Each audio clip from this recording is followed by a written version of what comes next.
کل بدبختی پتہ کیا ہے؟ آج کل ایسا ہوتا ہے کہ درود سے نا اہل بیت کو نکالا جا رہا ہے، سکیپ کیا جا رہا ہے، منیمائز کیا جا رہا ہے۔ آج مسجدوں میں لکھا ہوتا ہے الصلاۃ والسلام علیکہ یا رسول اللہ، بس اہل بیت گئی، کوئی نام لے حضور کا صلی اللہ علیہ وسلم، اہل بیت گئی۔ بسم اللہ الرحمن الرحیم، والصلاۃ والسلام علی سید الانبیاء والمرسلین وعلی آلہ واصحابہ اجمعین۔ پیش نظر ہے رات دن عظمت رسول کی، میں دل سے مانتا ہوں ہر نسبت رسول کی۔ آل نبی کا پیار ہے دارین کی فلاح، قرآن کی ہمراز ہے عطرت رسول کی۔ السلام علیکم ورحمۃ اللہ تعالی وبرکاتہ۔ ناظرین کرام، مسلک حق کا آل سنت و جماعت اور مسلک رضا کوئی نیا مسلک نہیں ہے، بلکہ اہل بیت اطہار رضی اللہ عنہم اور صحابہ کرام علیہم رضوان، تابعین، تبع تابعین، ائمہ مجتہدین، محدثین، مفسرین اور صالحین اور علماء امت اسی مسلک پر تھے، اور مسلک رضا کا اطلاق بھی اسی مسلک پر ہی ہوتا ہے۔ چونکہ بر صغیر میں فرقوں کی ایک بھیڑ ہے، اور ان حالات میں اہل سنت و جماعت کی شناخت قائم کرنا ناگزیر ہو گیا ہے، اور بالخصوص اہل سنت و جماعت کی صفوں میں چھپی ہوئی جو کالی بھیڑیں ہیں، جو کہ نظریات اہل سنت اور عقائد اہل سنت کو معاذ اللہ مسخ کرنے کے درپے ہیں، ان اہل سنت کی صفوں میں چھپی ہوئی کالی بھیڑوں میں سے ایک کالی بھیڑ اور بھیڑ کی کھال میں ایک سور یاسین نامی رفضی ہے، جو کہ اپنے آپ کو سنی کہلواتا ہے، جبکہ رفضیوں کی مجالس میں آنا جانا اس کے معمولات زندگی میں عام شامل ہے، اور وہاں جا کر کرتا کیا ہے یہ خود اپنی آنکھوں سے دیکھ لیجئے اور سماعت فرما لیجئے۔ آج کل بدبختی پتہ کیا ہے؟ آج کل ایسا ہوتا ہے کہ درود سے نا اہل بیت کو نکالا جا رہا ہے، سکیپ کیا جا رہا ہے، منیمائز کیا جا رہا ہے۔ آج مسجدوں میں لکھا ہوتا ہے الصلاۃ والسلام علیکہ یا رسول اللہ، بس اہل بیت گئی، کوئی نام لے حضور کا صلی اللہ علیہ وسلم، اہل بیت گئی۔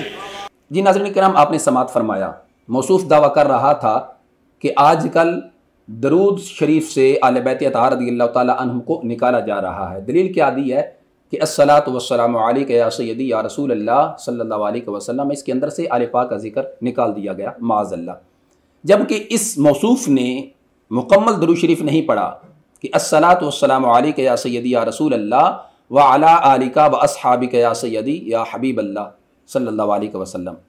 کیوں نہیں پڑھا؟ اس لیے کہ وہ مجلس شیعوں کی مجلس تھی، اور اگر یہ مکمل پڑھتا تو آل پاک کے ذکر کے ساتھ اصحاب کا بھی ذکر آ جاتا، پھر رفضی اس کو کیا کہتے؟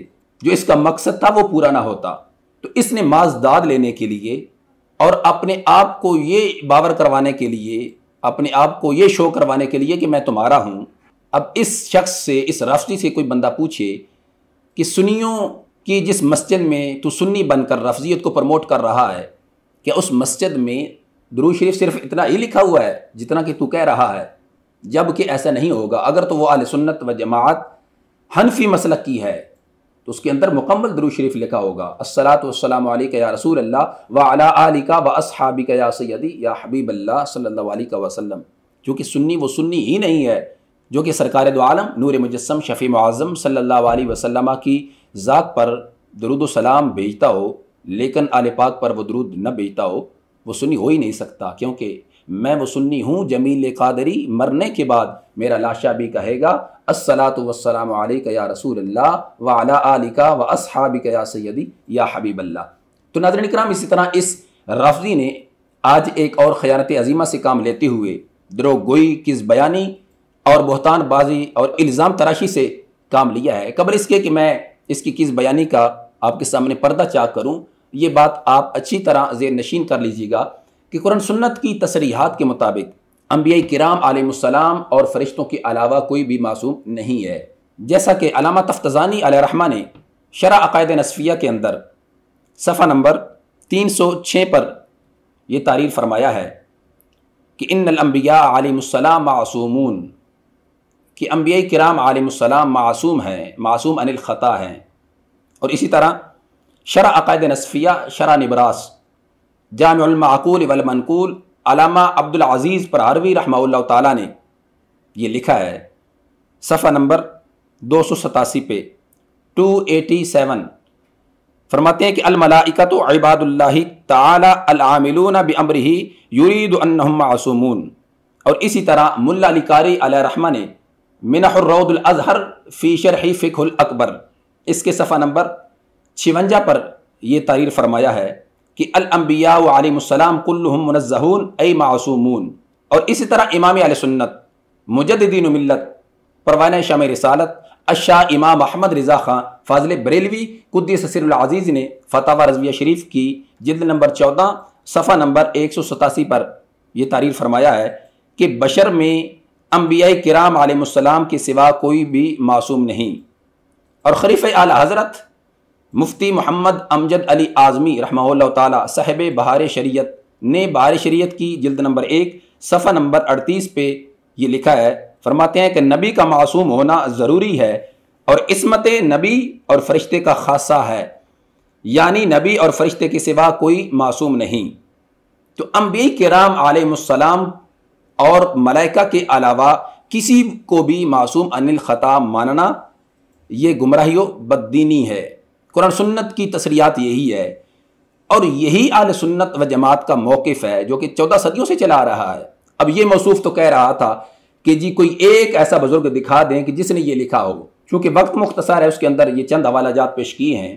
تو ناظرین کرام اب آتے ہیں اپنے نفس مسئلہ کی طرف کہ اس موصوف اس رافضی نے حضرت قبلہ کنز العلماء بحر العلوم معلم یاس حضرت مولانا مفتی ڈاکٹر محمد اشرف آصف جلالی چیئرمین تحریک لبیک یا رسول اللہ صلی اللہ علیہ وسلم کے بیان میں سے ما قبل ما بعد کاٹ کے ایک مختصر کلپ چلایا جو کہ مکمل بیان اور مکمل خطاب 28 فروری 2020 بروز جمعۃ المبارک جامعہ غوثیہ ضیاء الاسلام کڑیاں والا ضلع گجرات میں شان مولا علی سیمینار رضی اللہ تعالی عنہ میں بیان کیا گیا.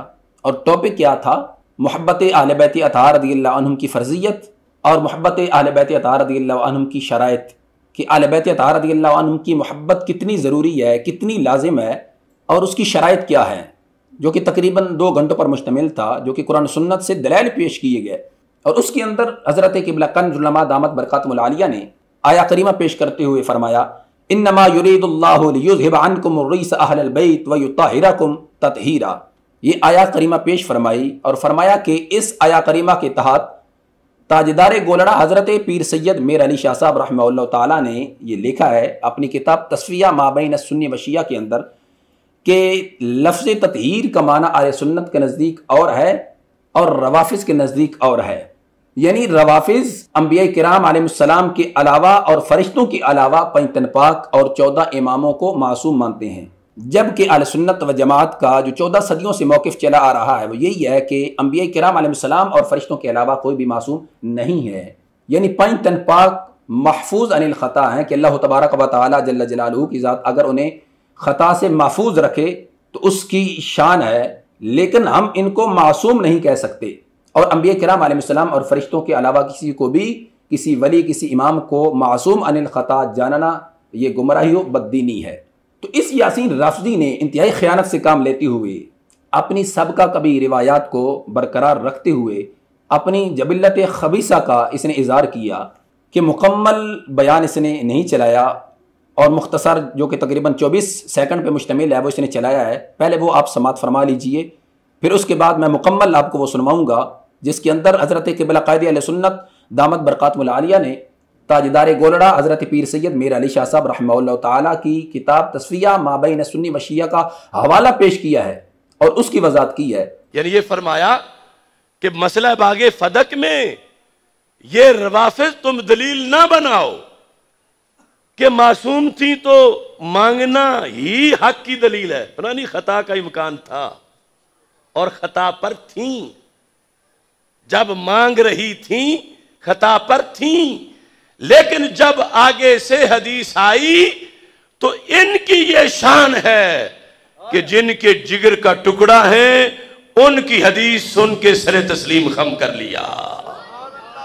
جی ناظرین کرام آپ نے سماعت کیا ہے. اب اس بیان کا وہ مکمل کلپ، مکمل حصہ کہ جہاں پہ قبلہ قائد اہل سنت نے حوالہ پیش فرمایا ہے وہ بھی سماعت فرما لیجئے.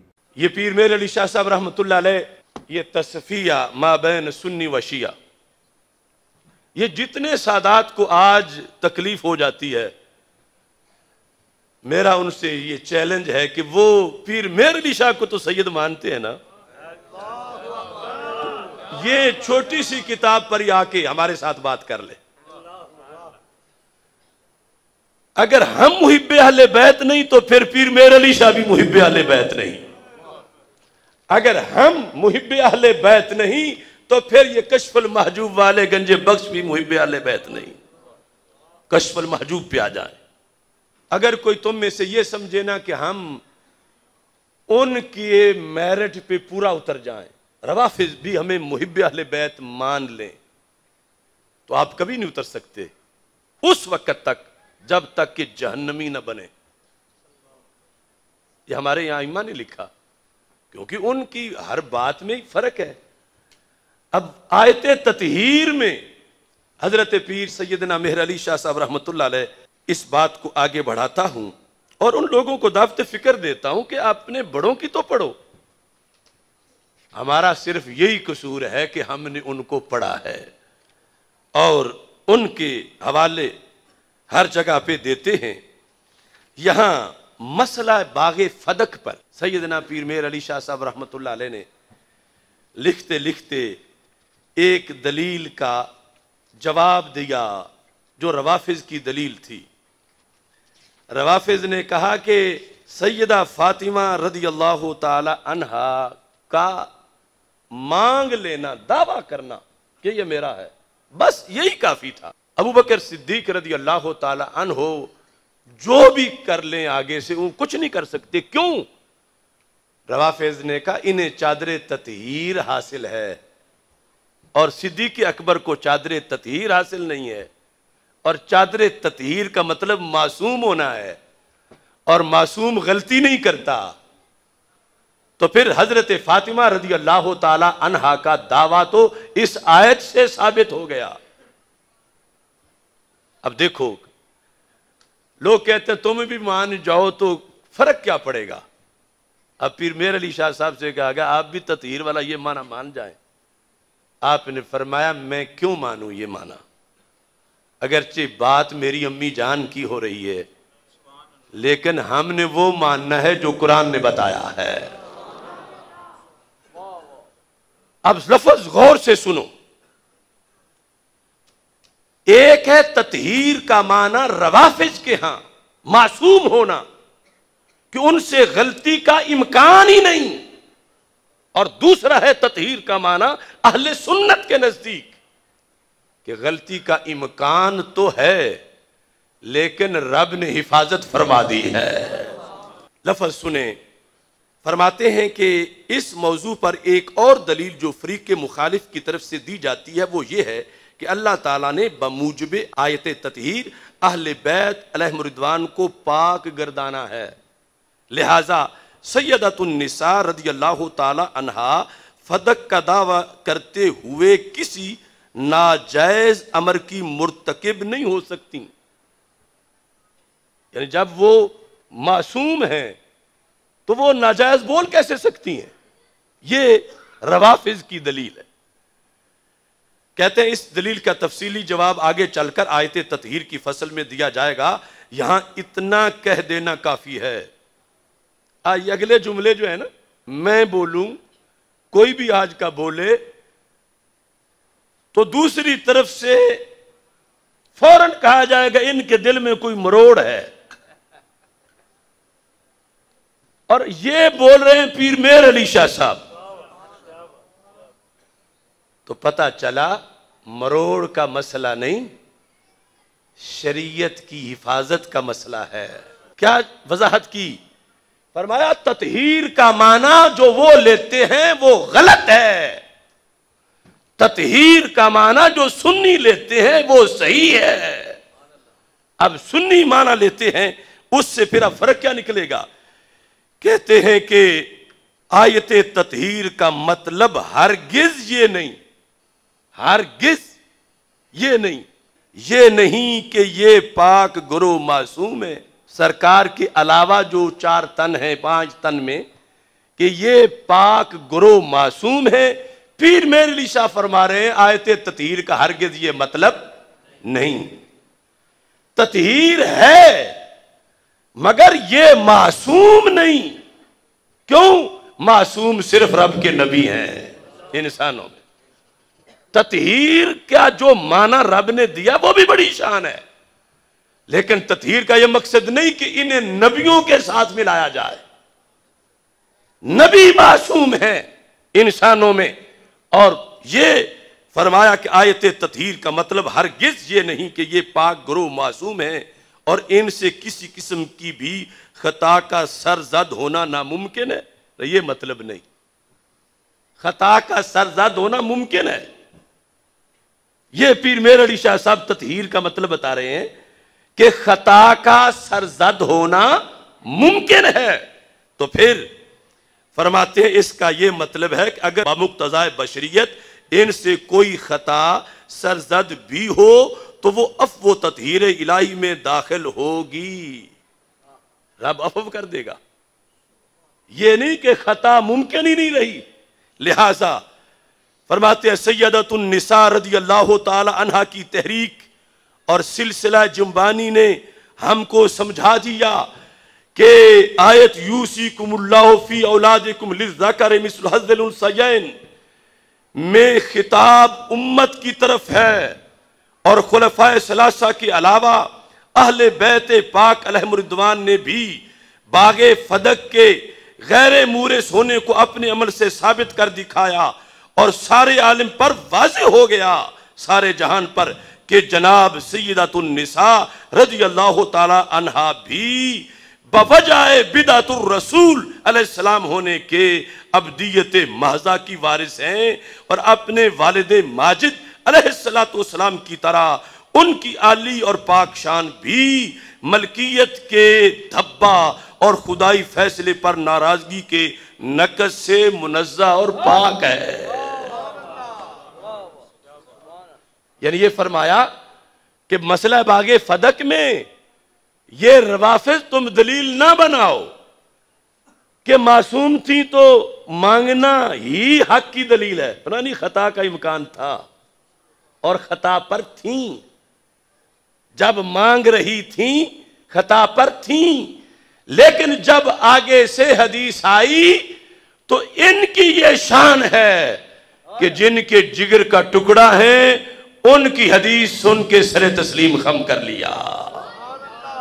یہ معزز سامعین و ناظرین آپ نے سماعت فرما لیا ہے. یقیناً آپ میں سے جو صاحب علم لوگ ہیں، ذی عقل ذی شعور لوگ ہیں، وہ تو جان چکے ہوں گے کہ حقیقت کیا ہے، کہ حضرت قائد اہل سنت حضور کنز العلماء دامت برکاتہم العالیہ نے عقائد اہل سنت ہی پیش کیے ہیں، جو کہ تاجدار گولڑا حضرت سیدنا پیر میر علی شاہ صاحب رحمہ اللہ تعالیٰ نے لکھا ہے اور وہی حوالہ پیش کیا ہے. اگر تو اس رافضی کی گفتگو کو دیکھا جائے تو جو حضرت قائد اہل سنت حضرت کنز العلماء دامت برکاتہم العالیہ پہ FIR کٹ رہی ہے خارجی ہونے کی اور نسبی ہونے کی، وہ تو پھر FIR معاذ اللہ حضرت سیدنا پیر میر علی شاہ صاحب رحمہ اللہ تعالیٰ پر بھی کٹتی ہے، چونکہ لکھا انہوں نے ہے، کتاب ان کی ہے، اور حوالہ صرف حضرت قائد اہل سنت دامت برکاتہم العالیہ نے پیش کی ہے. یعنی یہ رافضی کہاں تک زبان درازی کرتا ہے کہ جب اس نے یہ گفتگو کی تو میں نے اس سے فون پر رابطہ کیا اور میں نے اس کو بولا کہ حضرت قائد اہل سنت دامت برکاتہم العالیہ نے پیر سید میر علی شاہ صاحب رحمہ اللہ تعالیٰ کی کتاب کا حوالہ پیش کیا ہے، اپنی طرف سے انہوں نے کچھ بھی نہیں کہا. تو اس کے آگے سے الفاظ کیا تھے؟ اس نے کہا تھا کہ جس نے بھی لکھا ہے پیر میر علی شاہ سے بڑے بھی لوگ گزرے ہیں. پیر سید میر علی شاہ صاحب نے تصفیہ مابین سنی بتا رہا ہوں، میر علی شاہ سے بڑے بھی گزرے ہیں. تو میں ایک لمحے کے لیے جن سادات کرام کو اس نے مخاطب کر کے یہ کہا تھا کہ اب وقت ہے کہ ان کا بائیکاٹ کرو، یہ کرو وہ کرو، ان سادات کرام سے بڑے ہی ادب سے یہ گزارش کروں گا کہ حضرت سیدنا پیر میر علی شاہ صاحب رحمہ اللہ تعالیٰ سید نہیں ہے. کیا ان کا شمار آل سنت کی جو معتبر شخصیات ہیں کہ جن کا ایک نام ہے، جن کا کام ہے، جنہوں نے آل سنت کے عقائد و نظریات کا دفاع کیا ہے، تحفظ کیا ہے، کہ آج ایک اس طرح کے لونڈے شخص کے عقائد و نظریات جو کہ رافضیوں والے ہیں، اب ان کو مان کر ان بزرگ ہستیوں پر زبان درازی کی جائے اور معاذ اللہ ان کی جو خدمات دینی ہے ان کو چیلنج کیا جائے؟ کیا انہیں اپنی امی جان حضرت سیدہ کائنات سیدہ خاتون جنت سیدہ فاطمہ الزہرا رضی اللہ تعالی عنہا سے محبت عقیدت نہیں تھی؟ کیا ان کو اپنی امی جان کا ادب و احترام نہیں تھا جو کہ آج اس رفضی کو معاذ اللہ اتنا زیادہ جوش آ گیا ہے. اب حضرت سیدنا پیر میر علی شاہ صاحب رحمہ اللہ تعالی نے جو اپنی کتاب میں لکھا ہے، اور یقیناً یہی اہل سنت کا موقف ہے، اور یہی جو اہل سنت کے اسلاف ہیں، جمہور اہل سنت ہیں، انہوں نے یہی لکھا ہے. اب فقہ الاکبر کے اندر حضرت سیدنا امام اعظم ابو حنیفہ رحمہ اللہ تعالی کی جو کتاب ہے، اس کی جو شرح لکھی گئی ہے ملا علی قاری علیہ رحمہ نے، اس کے اندر انہوں نے یہی لکھا. اب یہ کہہ رہا تھا کہ کسی نے بھی یہ نہیں لکھا، جبکہ چند حوالہ جات جو میں نے پیش کیے ہیں ان کے اندر تو انہوں نے کیا لکھا ہے، جو کہ اہل سنت کا موقف ہے، اہل سنت کا نظریہ ہے. اور میں ان سادات کرام کی برگاہ میں یہ بڑے ادب سے گزارش کرنا چاہوں گا کہ اہل بیت اطہار رضی اللہ تعالی عنہم کی مقدس نفوس کی محبت رافضیوں کی مجلس میں بیان کرنے کی محتاج نہیں ہے، اور نہ ہی رافضیوں کی کتب کے حوالہ جات پیش کرنے کی محتاج ہے، بلکہ اہل بیت اطہار رضی اللہ عنہم کی محبت تو خود سرکار دو عالم نور مجسم شفیع معظم صلی اللہ علیہ وسلم نے اپنے فرامین میں بیان فرمائی ہے کہ اہل بیت اطہار رضی اللہ عنہم کی محبت کتنی لازمی ہے اور اس کی کتنی فرضیت ہے، کتنی ضروری ہے. اور ہم الحمدللہ اللہ تعالیٰ کے فضل رسول اللہ صلی اللہ علیہ وسلم کی نظر عنایت سے اہل بیت اطہار رضی اللہ عنہم کی محبت کو درجہ نفل میں نہیں بلکہ درجہ فرض میں سمجھتے ہیں کہ اہل بیت اطہار رضی اللہ عنہم کی محبت یہ فرض ہے.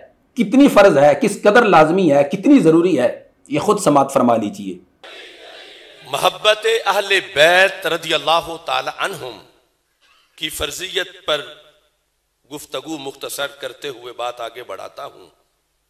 یہ ہم ہی صرف بیان کر سکتے ہیں. مستدرک للحاکم اس کے اندر یہ حدیث نمبر 4766 ہمارے آقا صلی اللہ علیہ وسلم کا فرمان ہے، لو ان رجلا سفن بین الرکن والمقام وصلى وصام ثم لقي الله وهو مبغض لأهل بیت محمد صلی اللہ علیہ وسلم داخل النار. محبت اہل بیت سے ساری زندگی کو بھاگ لگتے ہیں اور ہر گھڑی خوشحال ہوتی ہے. گھنٹہ ایک بھی بندے کا ضائع ہو جائے تو بڑا افسوس ہے، اور اگر ساری زندگی پہ پانی پھر جائے تو پھر آج لے ان کی پناہ، آج مدد مانگ ان سے، کل نہ مانیں گے قیامت کو اگر مان گیا. ایک ریکارڈ پارسا کی بات ہمارے آقا علیہ السلام نے فرمائی. اب اس کے ہوتے ہوئے ہمیں لوگوں کی وہ باتیں گھڑی ہوئی جو قرآن سے ٹکرا رہی ہوں، ان دلیلوں کی کوئی ضرورت نہیں. یہ دلیلیں ہیں کہ میرے آقا صلی اللہ علیہ وسلم فرماتے ہیں، لو ان رجلا سفن بین الرکن والمقام. میں چونکہ غلام حافظ الحدیث ہوں، اللہ کے فضل سے ہزاروں حدیثیں استدلال میں بھی پیش کرتا ہوں زبانی. لو ان رجلا سفن کا مطلب ہوتا ہے کہیں پکا ڈیرا لگا لینا، کہ اگر کوئی شخص عجم میں نہیں عرب میں ہو، عرب میں بھی حرم میں ہو، حرم میں بھی مسجد حرام میں ہو، اور مسجد حرام میں بھی کعبے کے دروازے کے سامنے ہو، بین الرکن والمقام، ایک طرف حجر اسود ہے، دوسری طرف مقام ابراہیم ہے، درمیان میں اس کا مصلی ہے، اور ویزا 2 ہفتے یا 2 مہینے کا نہیں، زندگی بھر اسے وہاں سے کوئی اٹھا نہیں سکتا. جہاں 1 منٹ بھی ٹھہرنا مشکل ہے وہاں اس کا مصلی ہے، اور پھر سویا ہوا نہیں، بیدار ہے، ذکر خدا میں مستغرق ہے. وہاں تو ویسے ہی اتنا نور برستا ہے کہ بندے کو دھو دیتا ہے، لیکن یہ ساتھ بندگی بھی کر رہا، صلی وصام، اس نے نمازیں بھی پڑھی، روزہ بھی رکھا، فرض روزے نہیں نفلی بھی رکھے، بیٹھا ہے نور کی آغوش میں، نہ شرابی، نہ زانی، نہ بدکار، نہ کرسچن، نہ نصرانی، نہ یہودی، یہ کلمہ پڑھتا ہے، اور پھر عمل بھی کیسا ہے، اور پھر جگہ بھی کیسی ہے. سرکار فرماتے ہیں جب اس کے مرنے کا وقت آیا لقی اللہ داخل النار، سیدھا جہنم میں جا گرا. کیوں نہیں کلمے نے اسے بچایا؟ کیوں نہیں کعبے نے اس کو بچایا؟ اس کی نمازیں اس کو کیوں نہ چھڑانے آئیں؟ اس کے روزے اس کے سفارشی کیوں نہ بنے؟ حرم میں کی گئی اس کی تلاوت نے اس کا ہاتھ کیوں نہ پکڑا؟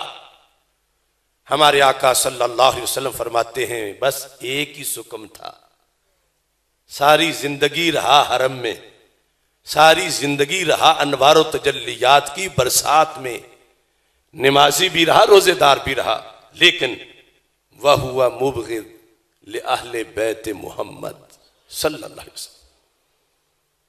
نمازی تھا، روزے دار تھا، کلمہ گو تھا، کعبے میں معتکف تھا، مگر آل نبی علیہ السلام سے بغض رکھتا تھا تو کوئی شے بھی اس کے کام نہ آئی. جی ناظرین کرام، آپ نے سماعت فرمایا ہے حضرت کنز العلماء دامت برکاتہم العالیہ کی زبانی اہل بیت اطہار رضی اللہ عنہ کی محبت آپ نے سماعت فرمائی ہے. یقیناً جس نے بھی یہ غیر جانبدار ہو کر سنا ہے اس کا ایمان تازہ ہوا ہے، اور میں یہ بڑے ہی دعوے سے اور یقین سے کہہ رہا ہوں کہ یہ رافضی، یہ یاسین رافضی الٹا ہو جائے اور ہزاروں روافض کی کتب کے یہ حوالہ جات پیش کر لے، لیکن جو اہل سنت و جماعت اہل بیت اطہار رضی اللہ عنہ کی محبت کو بیان کر سکتے ہیں، یہ اس محبت کا 1% بھی حصہ نہیں بیان کر سکتے، چونکہ ان کی محبت مصنوعی ہے، ان کی محبت بناوٹی ہے، ان کی محبت خود ساختہ ہے، اور یہ ان مقدس نفوس سے محبت ان کی ذوات کی وجہ سے کرتے ہیں.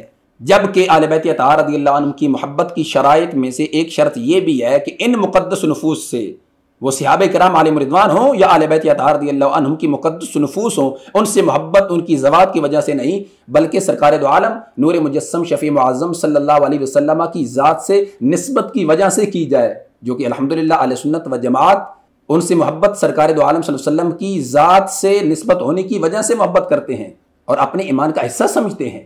اور یہ رافضی ان شیعوں کی مجلسوں میں جا جا کر ان کی بناوٹی اور مصنوعی اور خود ساختہ محبت کو دیکھ دیکھ کر جیسے وہ ڈرامے کرتے ہیں یہ بھی ایسے ہی کرتا ہے. اور مجھے اس بات پر بڑی حیرانگی ہوئی کہ ایک طرف اس رافضی کا دعویٰ محب اہل بیت ہونے کا بھی ہے، لیکن دوسری طرف اس کے اندر کتنی غلاظت ہے، کتنی گندگی ہے، اور اس کی زبان کتنی گندی ہے کہ جب میں نے اسے بات کی تو اس نے اس کے اندر حضرت کنز العلماء دامت برکاتہم العالیہ کی ذات کے حوالہ سے کیسی زبان استعمال کی. میرا دل نہیں چاہ رہا تھا کہ میں اس کو آن ایئر کروں، لیکن چونکہ یہ اہل سنت کی صفوں میں چھپا ہوا ایک بھیڑ کی کھال میں سور ہے، لہٰذا اس کو بے نقاب کرنا یہ ہمارا ایک فرض بنتا ہے. اس غرض سے میں یہ پیش کر رہا ہوں، یہ سماعت کر لیجیے. یہ گردانے جو تو نے رٹی ہوئی ہیں نا، جس دن تو کسی کے ہتھے چڑھ گیا نا، اس کی ماں کی خطا ہے. میں کہتا ہوں حرامزادہ خنزیر، یہ گندا حرامزادہ جس نے بیوی کو خطا بتائی ہے، اس کی ماں کی خطا ہے، تو یہ لعنتی پیدا. تو ناظرین کرام، مجھے اس موقع پہ سرکار دو عالم نور مجسم شفیع معظم صلی اللہ علیہ وسلم کا وہ فرمان علی شان یاد آ گیا جو کہ صحیح مسلم شریف کتاب الایمان میں موجود ہے. حضرت سیدنا عبداللہ بن عمر بن عاص رضی اللہ تعالی عنہما روایت فرماتے ہیں کہ رسول اللہ صلی اللہ علیہ وسلم نے فرمایا قال من القبائر شتم الرجل والدی، کہ کبیرہ گناہوں میں سے ایک گناہ یہ بھی ہے کہ بندہ اپنے والدین کو گالی دے. صحابہ کرام نے عرض کیا یا رسول اللہ کیا کوئی اپنے والدین کو بھی گالی دے سکتا ہے؟ تو میرے محبوب علیہ السلام نے فرمایا نعم، ہاں دے سکتا ہے. آپ علیہ السلام نے فرمایا یسب ابا الرجل فیسب اباہ ویسب امہ فیسب امہ، کہ کوئی کسی کے والد کو گالی دے اور وہ اس کے والد کو گالی دے، گویا کہ یہ ایسا ہی ہے کہ اس نے اپنے ہی والد کو گالی دی، اور جس نے کسی کی ماں کو گالی دی اور اس نے اس کے بدلے اس کی ماں کو گالی دی، گویا کہ یہ ایسے ہی ہے کہ جیسا کہ اس نے اپنی ہی ماں کو گالی دی ہے. اب میں کوئی یہ نہیں کہنا چاہ رہا کہ حضرت قبلہ قائد اہل سنت کنز العلماء دامت برکاتہم العالیہ اس یاسین رافضی کے بارے میں اس طرح کے کوئی الفاظ استعمال کریں گے، نہیں. الحمدللہ آپ کی ذات الحب فی اللہ والبغض فی اللہ کے تحت محبت کرنے والی ہے اور بغض رکھنے والی ہے، اور ذاتیات کے لحاظ سے کسی سے وہ عداوت نہیں رکھنے والے. لیکن اس موصوف کو جو سوشل میڈیا کے ذریعے جو کچھ اس کو مل رہا ہے، اور جتنے محبت کرنے والے اہل سنت و جماعت سے تعلق رکھنے والے عقائد و نظریات اہل سنت کا دفاع اور تحفظ کرنے والے ہیں، جو کچھ اس کو کہہ رہے ہیں یہ خود ہی فیصلہ کر سکتا ہے. تو لہٰذا ناظرین کرام اے آل سنت و جماعت، یہ یاد رکھنا یہ دور فتنوں کا دور ہے، اور جب بھی کسی فتنے نے سر اٹھانے کی ناکام کوشش کی ہے، اللہ تعالیٰ کے فضل، رسول اللہ صلی اللہ علیہ وسلم کی نظر عنایت سے اسی فتنے کا سر کچلنے کے لیے جو شخص میدان عمل میں ہمیں کھڑا دکھائی دیتا ہے اور اہل سنت و جماعت کے عقائد و نظریات کا دفاع کرتا اور تحفظ کرتا دکھائی دیتا ہے، وہ شخص کوئی عام شخص نہیں ہے، وہ خنجر اعلی حضرت، وہ شیر اعلی حضرت، وارث علوم اعلی حضرت مفتی ڈاکٹر محمد اشرف آصف جلالی، چیئرمین تحریک لبیک یا رسول اللہ صلی اللہ علیہ وسلم کی ذات ہے۔ لہٰذا اے اہل سنت، اپنی صفوں میں چھپی ہوئی کالی بھیڑوں کو تلاش کرنے کا وقت ہے کہ جو اپنے آپ کو سنی کہلواتے ہیں لیکن بولی رافضیوں کی بولتے ہیں، بولی خارجیوں کی بولتے ہیں۔ مصور پاکستان علامہ محمد اقبال رحمہ اللہ تعالیٰ نے فرمایا تھا کہ لباس خضر میں ہزاروں راہزن پھرتے ہیں، گر جینے کی تمنا ہے تو کچھ پہچان پیدا کر۔ اگر تم واقعی اہل سنت و جماعت کے عقائد و نظریات سے پیار کرتے ہو، ان کا دفاع چاہتے ہو، ان کا تحفظ چاہتے ہو، پھر اس جیسی کالی بھیڑوں کو باہر نکالنے کا وقت ہے اور اپنے عقائد و نظریات کا تحفظ اور دفاع کرنے کا وقت ہے۔ اور میرے امام نے، امام اہل سنت مجدد دین و ملت اشاہ امام احمد رضا خان فاضل بریلوی قدس سر العزیز نے جو فرمایا تھا کہ سونا جنگل رات اندھیری چھائی بدلی کالی ہے، سونے والو جاگتے رہیو چوروں کی رکھوالی ہے۔ اور میں اس رافضی کو یہ کہنا چاہوں گا کہ بند کمرے میں بیٹھ کر کب تک تو دروغ گوئی، کس بیانی، الزام تراشی اور خیانت عظیمہ سے کام لے کر حق کو، صداقت کو چھپاتا رہے گا؟ سامنے بیٹھ کر بات کرنا تو درکنار، تو فون پہ بات نہیں کرتا، کاٹ دیتا ہے، لیکن بکری کی ماں کب تک خیر منائے گی؟ ایک دن چھری کے نیچے ضرور آنا ہے۔